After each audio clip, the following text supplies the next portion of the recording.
This morning we're going to look at what Jesus is saying here in Luke chapter 9 and what is said to him. And we see that he is journeying on the road. That's verse 57. And someone says to him, "Lord, I will follow you wherever you go." All right, I will follow. And that sounds like someone who has decided, at least on the surface, they have decided wherever you lead, that's where I'm going to go. Now, he says some things. And Jesus said to him, "Foxes have holes and birds of the air have nests, but the Son of Man has nowhere to lay his head." So are you sure you want to do this? And now he doesn't say what he does say at other places, is that pick up your cross and follow me. Now, he doesn't say that. But that there is a difficulty that is going to be in this. It's not going to be just a road of comfort. There's going to be some difficulty. There's going to be some sacrifices necessary. And guess what? You make sacrifices in every decision you make. One way or another, you're making sacrifices for it. Whether it's money, whether it's time, one way or another, you're going to do it. And you're giving up something to have something else. That's the way of life. And the way with Christ is no different. You're going to have to give up something. You're going to have to sacrifice some things, sacrifice some comfort in order to have Him, in order to have salvation, in order to follow Him and the life He would have us all live. Now, verse 59, then he said to another, "Follow me." But he said, "Lord, let me first go and bury my father." Jesus said to him, "Let the dead bury their own dead, but you go and preach the kingdom of God." Now, that sounds harsh. But first, let me bury my father. Now, we'll get into this a little bit further. But the idea is, well, in our thinking, it could be, well, my father's died. I've got to go bury him now, but I'll be back. Or that's not what he means. What he means is, once my father has died, and he's still very much alive, this is the meaning. Once my father has died, once I have buried him, I will follow you. All right, that's a condition that is extra here. There doesn't need to be an extra. There doesn't need to, "I will follow you," but there doesn't need to be that statement. It's just, "I will follow you right now." that nothing else is of greater importance. That yes, you can look after your father and you can also follow Christ at the same time. You can do that. And he says, "Let the dead bury their own dead." Now that sounds kind of harsh, but what he is getting at in all this is that if your father is the reason you can't follow Christ, if your father's the reason you cannot follow Christ, let the dead bury their own dead. Okay? Let the dead. But you don't have to be that way. You don't have to be among the spiritually dead. You can follow Christ right now. And that doesn't forbid you from taking care of your father at all. But let's continue on in this. Verse 61. And another said also, and this is where we want to focus, "Lord, I will follow you, but let me go and bid them farewell who are at my house." But Jesus said to him, "No one having put his hand to the plow and looking back is fit for the kingdom of God." Now this is where we want to look in all of this, in verse 61 and 62. Because notice how verse 61 begins, "And another also said." Here are different responses from different people. You have the one that says, "I'll follow you wherever you go." And then Jesus says, "Okay, just be aware of some things. You need to count the cost." Then you have, "Let me go but first let me bury my father," which could be years. Okay, you don't know. You don't know how old his father happens to be, what the likelihood is that he's going to die soon. It could be years. Matter of fact, this man could die before his father even dies. That's a possibility.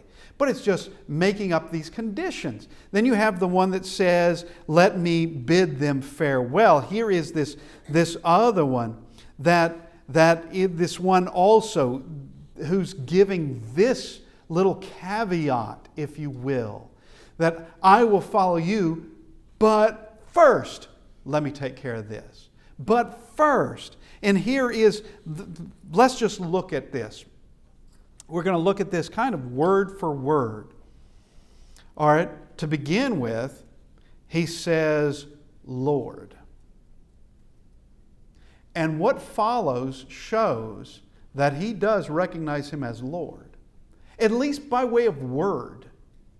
It seems as though he recognizes him as not just being a carpenter or a nobody from Nazareth, that he is someone, and he refers to him as Lord, and that is a sign of respect. And this is far more than calling him teacher or rabbi. That would also be a sign of respect, but this is a far greater respect, and this is most definitely what someone like the Sanhedrin court and the enemies of God would never have sincerely called him this. They would never have called him this. And they wouldn't want anybody else thinking that they think he is Lord. But he is addressing his Lord, and he says so. Now he says the next word is I. Lord, I. Beginning of his statement. And this is an individual. This is his decision. No one's making it for him. And he's not following a group to do this. He is doing this on his own. And we don't do things collectively. We do things individually with individual freedom, individual faith, individual decisions. That's what we are. That's the type of beings we are. And this is what he's saying, starting out this sentence, this is what I will do.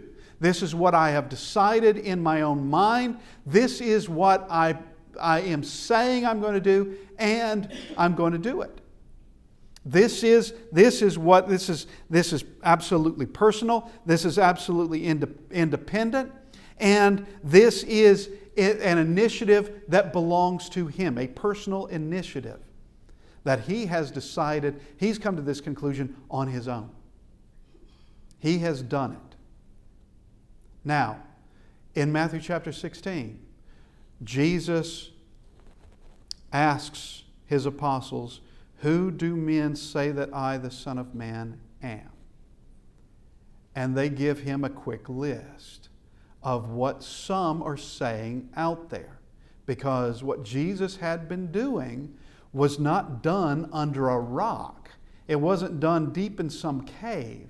It was done very publicly. Matter of fact, he couldn't enter a city that once it was discovered Jesus was in that city, that people would immediately go there and just flood the city with people to be with him. He's healing the sick, and he is teaching an extraordinary thing, but he's healing the sick. He's performing miracles. He's doing these things. And so they've got to have a decision by this time. They've got to have some sort of conviction.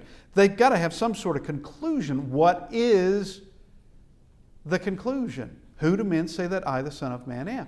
Well, some say you're Elijah. Some say you're John the Baptist. Some say you're Elijah. Some Jeremiah, and others one of the prophets. Then he asks, who do you say that I am? That is calling for personal conviction. Who do you say? Regardless of what everybody else thinks, what do you think?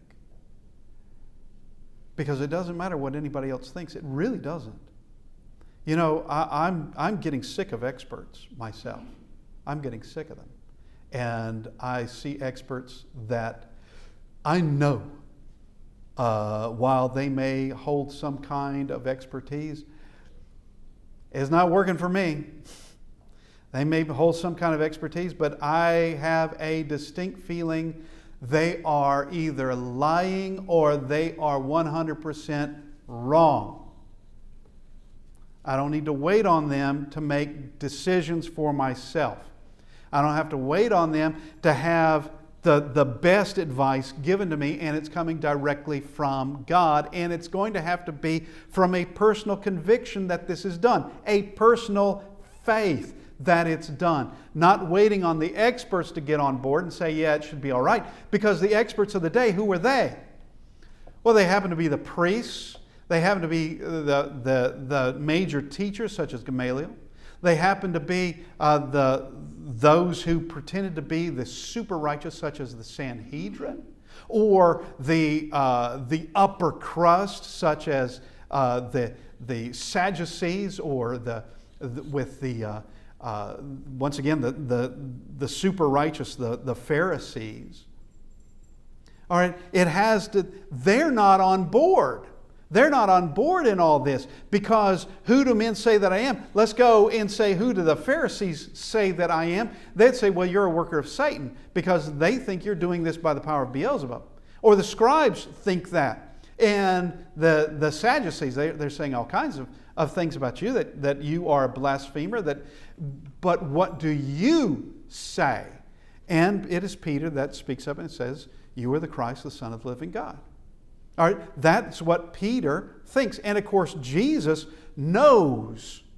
He's not just saying it by rote memorization, or that's what Christ wants to hear, because Christ commends him for it. That you didn't get this from the world. All right, this is not from worldly wisdom. This has been revealed to you not by flesh and blood, but by my Father in heaven. And it's been revealed by way of signs, by way of fulfilled prophecies, by way of miracles, by way of all sorts of things, that God is showing this. And here is that personal conviction that here, this another, who also says, Lord, he is showing this is his determination. He's made this decision. What follows is going to be his decision. And he says, will. Lord, I will. So this is future, active, and it's also indicative in that verb. It is, what he's saying is, I will, or we could just say it in another way in English, it is my will that I have decided I'm going to make this commitment. I have decided I'm going to make this sacrifice. I have decided that in the future, this is how I am going to behave. In the future, these are the changes that I am going to make. Now, anyone who's done any kind of prison ministry, of which I never have. I've been in jails before, not as a convict, thank you. But those who've done prison ministries, what they will tell you is you never, ever believe what they tell you. Never. With a convict says, I'm going to do this, never believe them when they say it. You look for the behavior. You look to see, did they do it? And it's not just convicts who can do that. You know people that they're under some kind of emotional moment, and they will say all kinds of things that at that moment they would do, at that moment they think they will do, but when the moment's over, well, they don't do it. When the moment's over, it doesn't hold the same meaning for them, and what they said doesn't really matter. It's very much like with the parable of the sower. You have the parable of the stony ground. They receive the word with joy. But when there's persecutions, it's not so joyful anymore. And faith dies out in them. When they received it with joy, they would say, I will. But when there came to be hardships, maybe not so much. It's just very much like what Jesus says in verse 58. Foxes have holes and birds of the air have nests, but the Son of Man has nowhere to lay his head. Count the cost. Know what you are getting into. Not so that you'll turn away from it, but that you'll prepare yourself. Prepare yourself that you're not just totally disappointed when you expected everything to be just peachy and a party and a pep rally. I did not mean to do all P's right then. When all those things don't pan out and it turns out that there is grief, there is sorrow, that you have been prepped. You have been shown that there is something that is not going to just be a relief of every sort of problem that may come around. But that there's still going to be trouble. There's still going to be things that are there. Still, there has to be sacrifices. And in saying, I will, he is saying that his Spirit is willing. He is saying that. And as Jesus said, yeah, the Spirit is willing, but the flesh is weak. You still have to deal with that side of you. It doesn't excuse anything, but you still have to expect that side of it. That while things, like you want to be involved, you want to do these things, but you have to understand you've got to deal with the other side. You have to deal not only with the difficulties that are going to come in the way, but you also have to deal with yourself and have a determination, whether it is a gloomy day or a brilliant day. Have that determination that regardless, this is what I'm going to do. And I've already made that decision. I'm determined I'm going to do that for the rest of my life. Because that's exactly what he's saying in this future indicative, that this is what he's, using that word will, that this is what he's going to do for the rest of his existence on this earth. And in eternity, obviously. He is saying, this is what I'm going to do. This is what I'm going to do. Then he says, follow. Lord, I will follow. Here is that term of subservience. You know, we have the term of alpha male or just alpha. You can be an alpha female. Someone who's always the leader, someone who always has to have their way, someone who's always got to be dominant, someone who's always taking the front of everything. Well, you know, someone who has that kind of personality, you still have to follow Christ. Now, be the proper leader following Christ. Be that type of leader following Christ.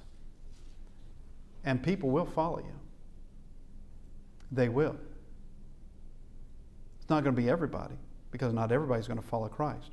But people will follow you as you follow Christ. But it's going to be subservient to Him. You're not leading Christ. You're not going off on your own. You know, that Christ only leads in a certain direction. He only leads in a certain doctrine. That's it. You go off that doctrine, you're not following Him anymore. And you are now leading people in a direction they don't need to be led. They've already had errors in their life. They don't need more. And they certainly don't need vain hope that someone may give them in the way they think they're following Christ because they're following someone they think is following Christ. Follow Christ. Follow Him. He's saying, I will follow. You are someone worth following. That's what He's saying. You are worth following. And He is. He doesn't bring about a vain hope.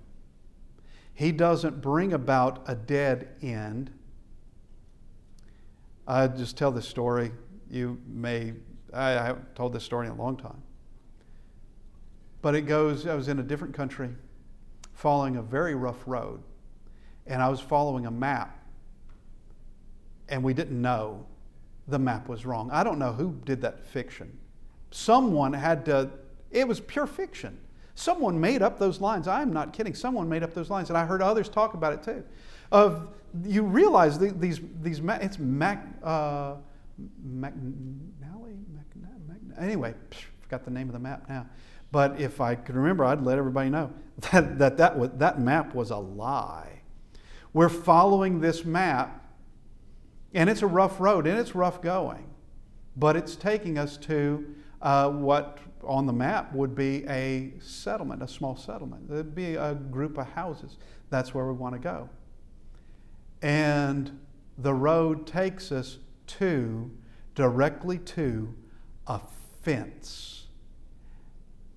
And there's nothing beyond the fence. And now we traveled miles. We traveled miles to get to a fence. And it stopped there. There is no settlement. There's no house to be seen. And we could see a distance. There is nothing to be seen. And the road disappears. That was it. Now that map and that road for us wasn't worth following. The map especially wasn't worth following. But Christ isn't going to bring you to a dead end. Christ is going to take you into eternity. There is no end there. He's going to take you into heaven. And that's not just some good words. Those are promises from God. Is He worth following? Yes. Every second of your life. And this man has every intention of doing that. Every intention of doing that. And here he is saying that he knows he has to follow Christ. He knows he's obligated to do it. And he also knows that's the proper conclusion. He knows that's what he should be doing. And that these are, in fact, the correct words. Now he says, I will follow you. He's called him Lord. Now he's saying it specifically. I am following you. Now are you ready to do precisely what, be prepared for what Jesus had already said concerning foxes, birds. They have places to go. Son of Man has nowhere to lay his head. Understand there's going to be some difficulties along this path. There's going to be some difficulties in here. And, as we already made mention, he doesn't mention at this point, take up your cross and follow me. But he says, I will follow you. There is the firm commitment by words. And here comes the next word. And this word is not good. But. I will follow you. But. And the problem here, when it comes to following Christ, whatever comes next is going to be bad. I will follow you, but whatever comes next in that sentence is not good.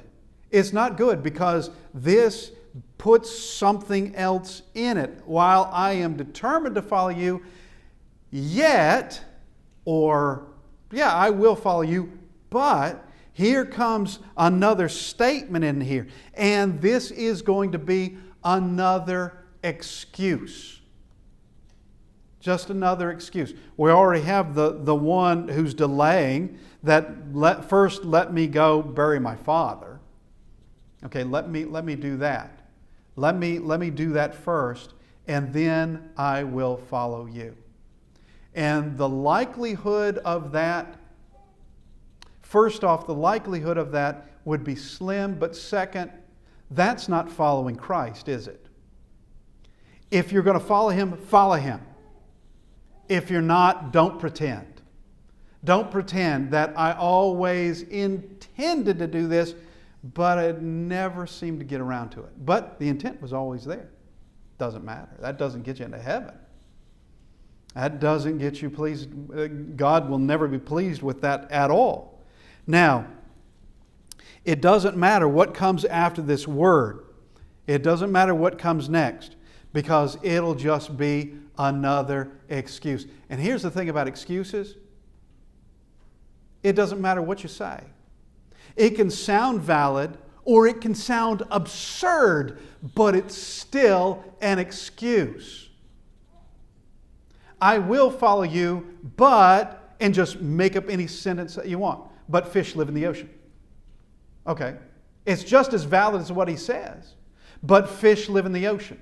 I will follow you, but the moon keeps turning full every 28 or so days.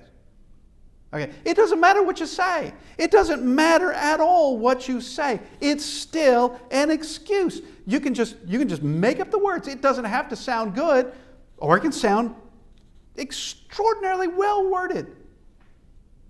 But that doesn't change it. And understand, it is easy for us to look at somebody else and judge them as that's kind of lame decision. That wasn't the best thing to do. Yet in our own lives, we can make excuses without end for us. We can excuse ourselves without end, and doing no better than anybody else before us. Any excuse maker. We do nothing any better than them. Matter of fact, we're on the same boat. We're on the same boat as they are. Now, excuses are not going to be accepted by God. Now look at what he says. But Jesus said to him, well, actually, let's look at what he says after this. But let me first go and bid them farewell who are at my house. That's what he wants to do first. Let me bid them farewell. Once again, if you're going to follow Christ, follow Christ. Just make that decision. You don't have to bid anyone farewell. Just make that decision. Nothing has to come between you and doing the right thing. Nothing. Just do the right thing. And do it immediately. There doesn't have to be any prep work for doing the right thing. There doesn't have to be any kind of telling others before you do it. Just go ahead and follow Christ. Then you can tell them, I am now following Jesus the Christ, because I believe him to be the Son of God. Okay, that would be a good thing. But he says, but first, let me go and bid them farewell who are at my house. Verse 62. Now notice what Jesus says. But Jesus said to him, no one having put his hand to the plow and looking back is fit for the kingdom of God. Now why would he say that? Because that is a type of looking back. Matter of fact, that is, in fact, looking back. That here is this idea that I'm going to go back, bid them farewell, and then I'm going to follow you. But what influence are they going to have?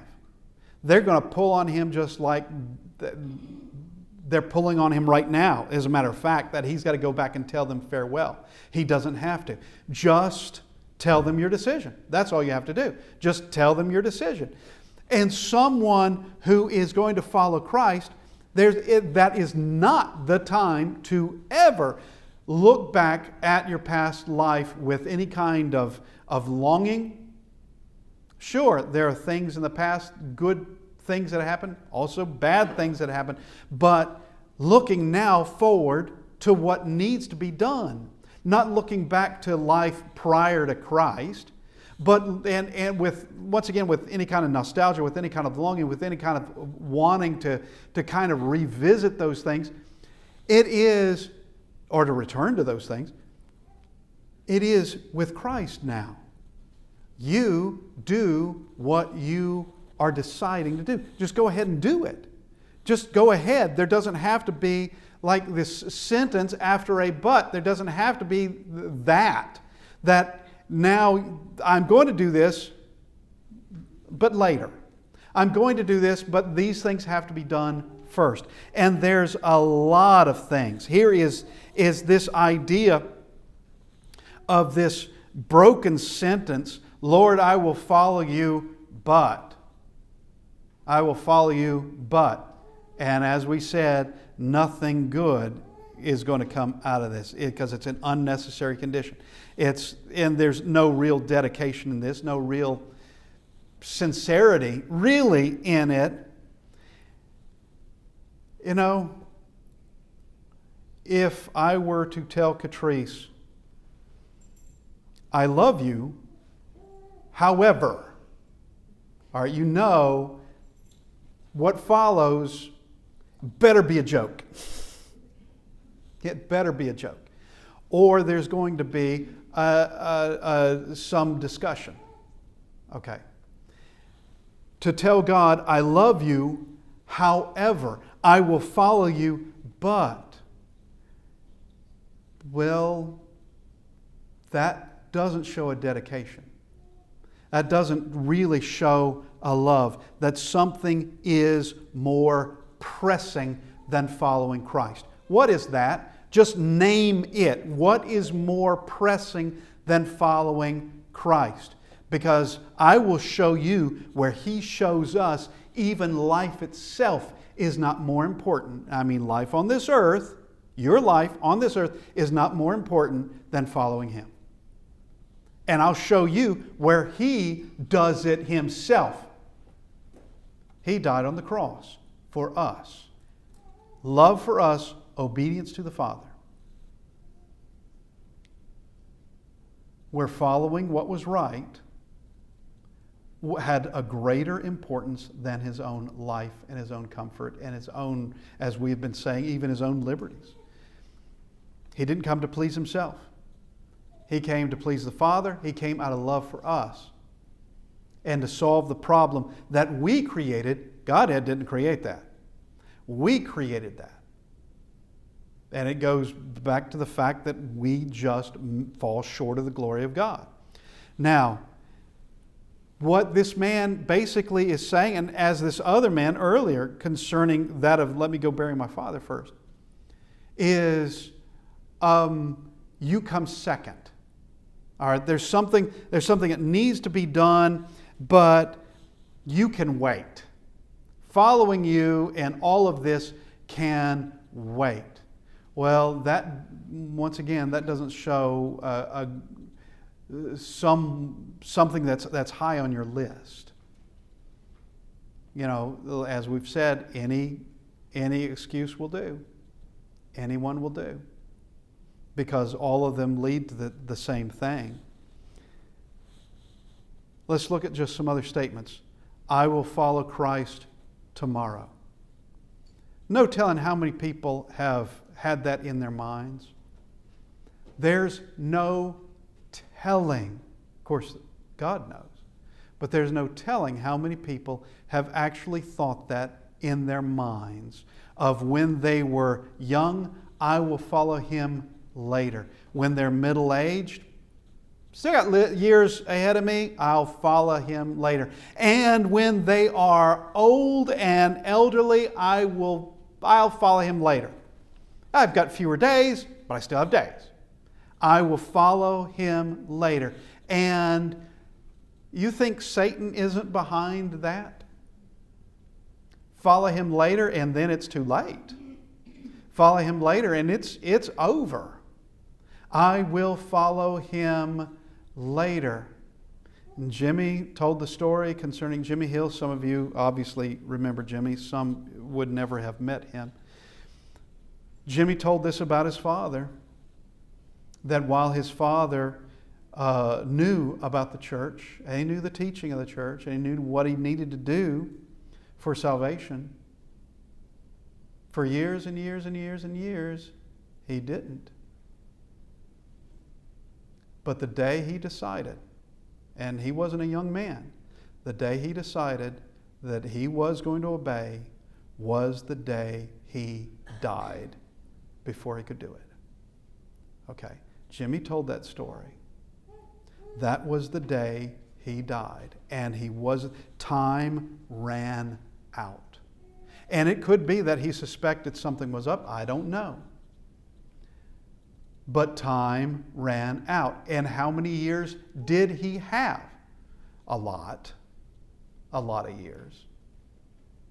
I will follow Christ tomorrow. I will follow Christ when I get out of school, when I get all the education that I need. Then I will follow Christ. And I've seen way too many of those. I will follow Christ when I settle down. Now is not the time. I'm young, vibrant, there's all this fun, there's all these things. I will follow Christ when I settle down. And the likelihood is, no, you won't. Also, it's showing, once again, an insincerity. It's showing that there really isn't any kind of dedication that's going to come out of this person. Not until regardless of my situation, this is what I'm going to do. I will follow Christ when I get ahead in work. I will follow Christ when I get that promotion. I'll follow Christ when I retire. I'll follow Christ when my children are older. I'll follow Christ when everything is right in my life. I'll follow Christ at a more convenient time. And it's never ending. It's never ending at all. And convincing yourself that there is another day, convincing yourself that in the end you will follow Christ. But in the end you may not. In the end you may have played a very dangerous game that now ends up in a tragedy. An extraordinary tragedy. There is no need to put a caveat or to put some kind of sentence that begins with the yet or begins with but when it comes to following Christ. That it is simply this: Lord, I will follow you. Which gives the message of now and always. And once again, while God knows everyone's hearts, we cannot, and it'll all come out with whether you meant those words or not, by the action that follows. By the action that follows. Christianity is a religion that requires personal sacrifices. It is a religion where we are not at the top. We are not, it's not for some sort of selfish gain or any kind of self-centeredness, but we are all together serving God. We're all together serving Him. And that takes a willingness to follow Him through everything. Through everything. We need to look at our lives. The words that Christ gives us are the words that lead to eternal life. The gospel given to us is the gospel of Christ, the good news. Those are the words that teach us what we must do. Those are the words that teach us how we are to live our lives and show us the way of salvation, which is extremely simple. And for something that's so extremely simple, there aren't very many willing to do it. And it should come as no surprise because we can see from the teaching of Christ that He knew that would be the case. We can see, as a matter of fact, we can see from the prophecies, even in the Old Testament, that would be the case. Not everyone is going to follow Christ. Many may want to, but few will. You want to be among that few. So do I. You want to be among that few. And we ask this morning, if you need to respond to the invitation, that we prepare ourselves. We prepare ourselves for judgment and prepare ourselves for being the people that we should be. But if you need to respond to the invitation, we ask that you come as we stand and sing.